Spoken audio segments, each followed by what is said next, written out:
Hi guys, it's your girl Gloria and I'm back with another informative video on website design and development. Today we're going to be talking about the full stack website design and development.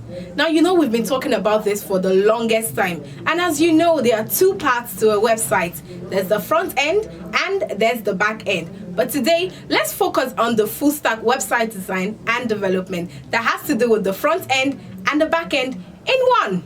So first off, you can actually become a full stack developer. But to become a full stack developer, it means you do the work of the front end and the work of the back end. Now the back end actually determines the full stack developer you become. You can become a full stack developer using PHP-MySQL as the back end. You can also use Python as the back end. You can also become a full stack developer using Mongo DB as the back end. That's where we have the Mern Stack and the Mern Stack. Now they are all good programming languages. It all depends on what you want. Now, as you know, I'm part of a digitally informed family and I'll always give you the right and the newest information. So you know PHP-MySQL has been there for the longest time. However, Python and Mern Stack are the newest programming languages that you can use to develop and build good and responsive websites. It doesn't mean a particular programming language is bad. It all depends on what you want. So, if you've heard all of this about website design and development,